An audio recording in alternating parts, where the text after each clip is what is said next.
Hello friends, welcome to baby English tutorial.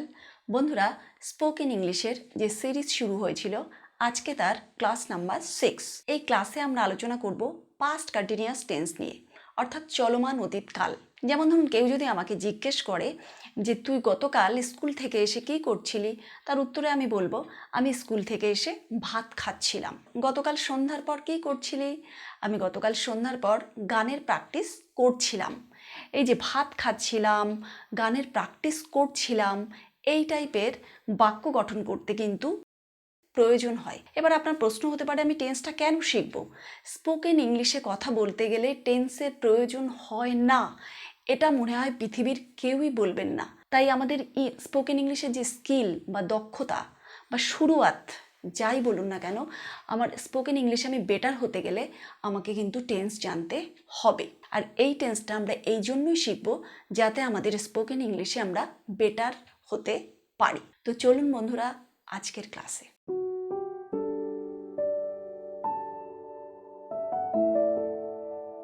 বন্ধুরা দেখুন, কত সহজেই ধরনের বাক্য কিন্তু আমরা গঠন করতে পারি। তো একটু নিয়মটা হালকা জেনে নেব। খুবই সিম্পল নিয়ম, বলা যায় সিম্পলিয়েস্ট নিয়ম, একদম সরলতম।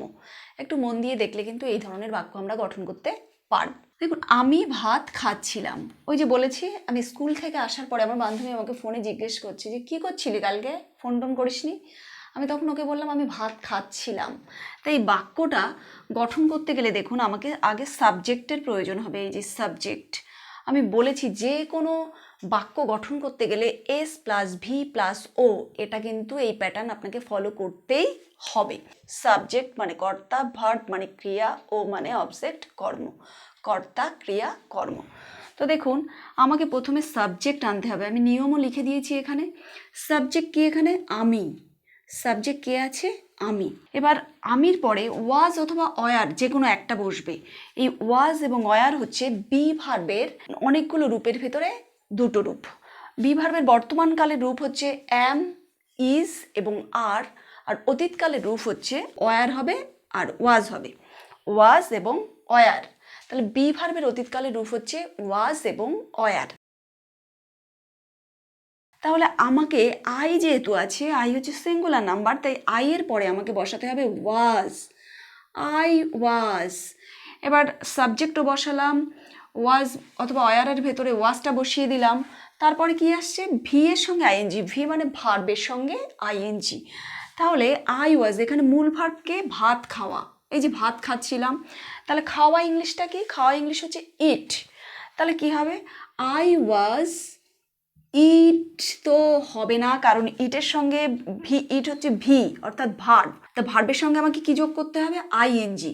তাহলে ইটের সঙ্গে আমাকে যোগ করতে হবে আইএনজি, অর্থাৎ আই ওয়াজ ইটিং।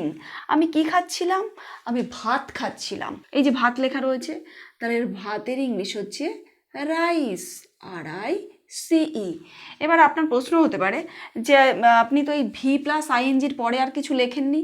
এখানে আপনি লিখে দিতে পারেন যে এখানে অবজেক্ট থাকলে অবজেক্ট বসবে, না থাকলে বসবে না।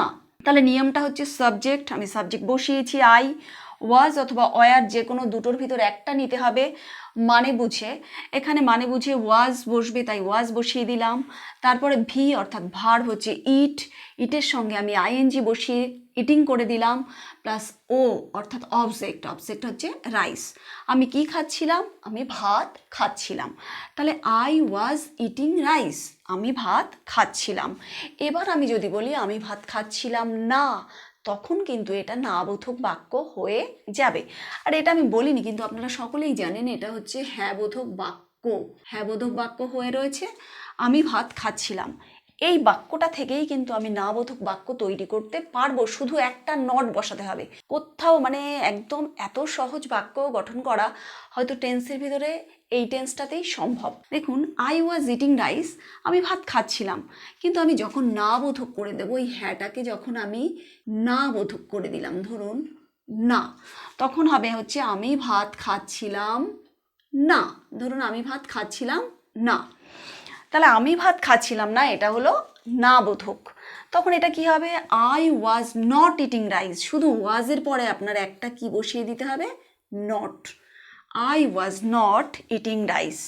এবার এখানে ধরুন আমি ভাত খাচ্ছিলাম না, এর পরিবর্তে যদি বলা হয় যে আমি যাচ্ছিলাম না, তখন হবে আই ওয়াজ নট গোয়িং।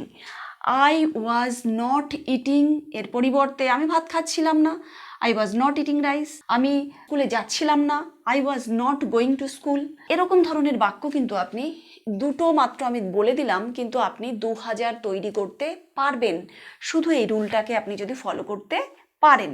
কোনো সিম্পল রুল, ওয়াজ অথবা অয়ার নামক সাহায্যকারী ভার্বের পরে নটটা বসিয়ে দিতে হবে, ব্যাস। তাহলে এই দুটো বাক্য আপনারা ক্লিয়ার জানলেন যে আমি ভাত খাচ্ছিলাম এবং আমি ভাত খাচ্ছিলাম না। তারপরে কি আছে? প্রশ্নবোধক বাক্য। দেখুন, প্রশ্ন চিহ্ন থাকলেই এটা বুঝে নেবেন যে প্রশ্নবোধক বাক্য থাকলেই কিন্তু প্রশ্ন চিহ্ন হয়। তাহলে আমি কি ভাত খাচ্ছিলাম, অর্থাৎ আমি নিজেকে ধরুন প্রশ্ন করছি আমি কি ভাত খাচ্ছিলাম, তখন এটা প্রশ্ন লিখে দিয়েছি। তার এটার কি হবে?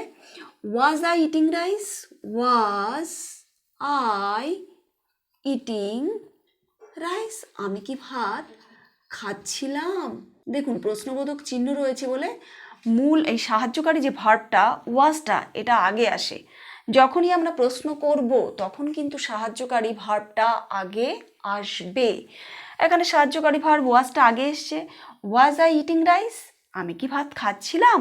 তারপরে যদি বলি এই বাক্যটার ভেতর দিয়ে আরেকটা বাক্য গঠন করা যায়, সেটা হচ্ছে আমি কি ভাত খাচ্ছিলাম না, আমি কি ভাত খাচ্ছিলাম না। তখন কি হবে? Was I not eating rice. দেখুন কি সুন্দর করে করা যাবে। শুধু এখানে ওয়াজ আই এর পরে আমি একটা নট বসিয়ে দেব, অর্থাৎ was I not eating rice, was I not eating rice, আমি কি ভাত খাচ্ছিলাম না। তাহলে দেখুন এই বাক্যগুলো যদি চোখ বুঝে আপনি করতে চান তাহলে কি হবে?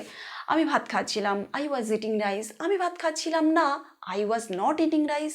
আমি কি ভাত খাচ্ছিলাম, ওয়াজ আই ইটিং রাইস। আমি কি ভাত খাচ্ছিলাম না, was I not eating rice.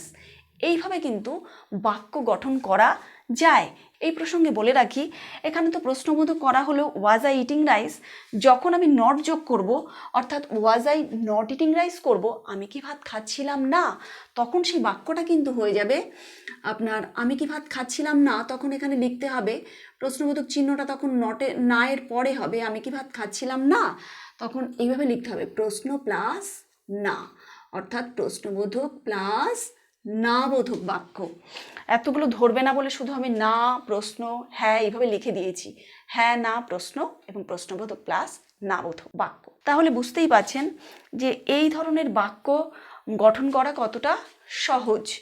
এবং যেমন আমি ভাত খাচ্ছিলাম, তো আপনাদের বাড়ির কাজ থাকবে যাওয়া, যেমন আমি স্কুলে যাচ্ছিলাম, আমি একটাই শুধু হ্যাঁবোধক বাক্যটা বলে দেবো, আর বাকিটা আপনারা হোম টাস্ক হিসেবে থাকবে। যেমন I was going to school, আমি স্কুলে যাচ্ছিলাম। এবার আপনার কাজ থাকবে আমি স্কুলে যাচ্ছিলাম না, আমি কি স্কুলে যাচ্ছিলাম, আমি কি স্কুলে যাচ্ছিলাম না।